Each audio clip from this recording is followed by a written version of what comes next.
इस बार चीन का मंसूबा जितना खतरनाक है, भारत सरकार भी उसी मजबूती के साथ जवाब देने की तैयारी कर रही है। कोरोना वायरस संक्रमण की वजह से दुनिया भर में आलोचना का शिकार हो रहे चीन को ये लग रहा है कि इस तनातनी के सहारे वो दुनिया के बड़े देशों का ध्यान भटका सकता है। एक तरफ जहां बातचीत के जरिए विवाद सुलझाने की कोशिश की जा रही है, तो वहीं दूसरी तरफ भारत ने भी चीनी सेना की तैयारियों को देखते हुए अपनी रक्षा तैयारियों को तेज कर दिया है।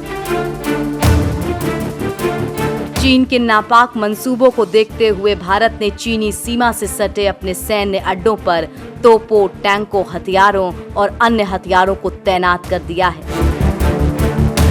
भारतीय सेना वहां पर लगातार अपनी ताकत और संख्या को बढ़ा रही है।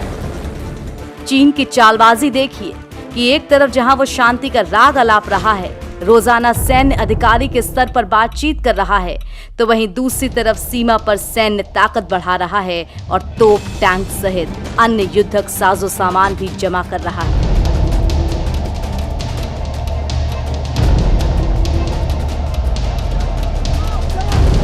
साफ लग रहा है कि चीन भारत को बातचीत में उलझाकर 1962 की तरह धोखा देने का षड्यंत्र रच रहा है। अगर भारत और चीन में युद्ध हुआ तो क्या होगा? सैन्य शक्ति में चीन भारत से आगे है, लेकिन हमेशा ये याद रखना चाहिए कि युद्ध संख्या बल से नहीं, आत्मबल और कूटनीति से जीता जाता है। महाभारत के युद्ध में कौरवों की सेना पांडवों से अधिक थी, लेकिन विजय पांडवों को मिली थी। आधुनिक काल में भी वियतनाम जैसा छोटा सा देश अपने से अधिक सैन्य क्षमता वाले अमेरिका और चीन को हरा चुका है, तो भारत क्यों नहीं चीन को हरा सकता? दोस्तों, आज के इस वीडियो में हम आप लोगों को वियतनाम और चीन के बीच हुए इस युद्ध के बारे में बताएंगे, जिसमें वियतनाम ने चीन को बुरी तरह से हराया था। कई युद्धों में चीन को मिल चुकी है मात। दोस्तों, शायद आप लोगों में से बहुत लोगों को ये नहीं पता होगा कि युद्ध में हारने का चीन का पुराना इतिहास रहा है।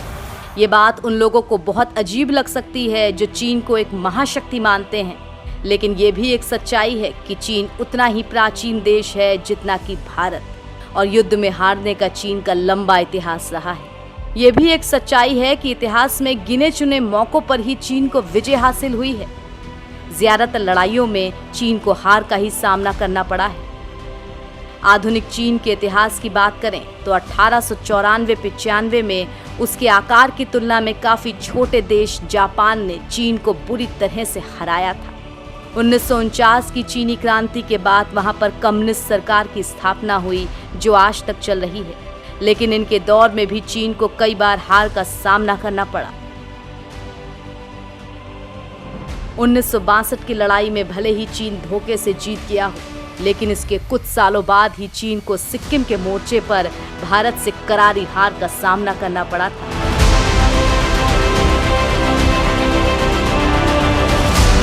पिछले कई दशकों से चीन कभी पाकिस्तान, कभी श्रीलंका, कभी नेपाल या कभी किसी अन्य देश के सहारे भारत को घेरने की कोशिश कर रहा है, लेकिन इस नापाक कोशिश में भी चीन थोड़े समय के लिए ही भारी पड़ता नजर आता है। पाकिस्तान को छोड़कर अन्य सभी मोर्चों पर चीन को बार बार भारत से हार का ही सामना करना पड़ा है, और डोकलाम का घाव तो अभी भी ताजा ही है। 1979 में वियतनाम से युद्ध हार चुका है चीन। 17 फरवरी 1979 को चीन ने वियतनाम पर हमला कर दिया था।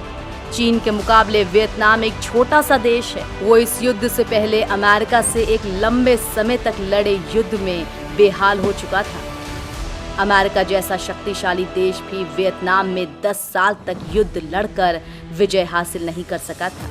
ये वियतनाम की नैतिक जीत थी। इस हौसले ने वियतनाम को चीन से टक्कर लेने में बहुत मदद की थी। चीन ने पूरा जोर लगा लिया था, फिर भी वो वियतनाम को हरा नहीं पाया था। इस युद्ध में मौत का कोई आधिकारिक आंकड़ा उपलब्ध नहीं है। वियतनाम का दावा है कि इस लड़ाई में चीन के 65,000 सैनिक मारे गए थे, तो दूसरी तरफ चीन 1,20,000 वियतनामी सैनिकों और गुरिल्लों के मारे जाने की बात करता है। युद्ध के बाद इस लड़ाई में 20,000 चीनी सैनिकों के मारे जाने का अनुमान लगाया गया था। विशेषज्ञ बताते हैं कि इस युद्ध में चीन को 50% भी सफलता नहीं मिल पाई थी। चीन को न सिर्फ वियतनाम से वापस लौटना पड़ा, बल्कि वो कंबोडिया में तैनात वियतनाम की सेना को भी पीछे धकेलने में असफल रहा था। चीन ने वियतनाम पर इसलिए आक्रमण किया था कि वो कंबोडिया से अपनी सेना हटा ले, ताकि पोल पॉट को दोबारा सत्ता पर काबिज कराया जा सके। इसके लिए चीन ने रक्तपात तो मचाया, लेकिन वो बुलंद हौसलों वाले वियतनामी सैनिकों पर जीत नहीं हासिल कर सका। 1979 की लड़ाई के बाद चीन ने फिर कोई सीधा युद्ध नहीं लड़ा है। वियतनाम युद्ध में उसकी कई सारी खामियां उजागर हुई थीं। बड़ी संख्या में चीनी सैनिकों के मारे जाने से पीपुल्स लिबरेशन आर्मी परेशान हो गई थी। भारत ने इस युद्ध में वियतनाम को कूटनीतिक समर्थन दिया था। जब तत्कालीन विदेश मंत्री अटल बिहारी वाजपेयी चीन की यात्रा छोड़कर भारत लौटने लगे, तो चीनी सरकार ने उन्हें ऐसा नहीं करने के लिए अनुरोध किया था। उस समय भारत ने चीन की विस्तारवादी नीति की आलोचना की थी। जब वियतनाम चीन की हेकड़ी ढीली कर सकता है, तो परमाणु ताकत से लैस भारत क्यों नहीं? रूस के डर से पीछे हट गया था चीन।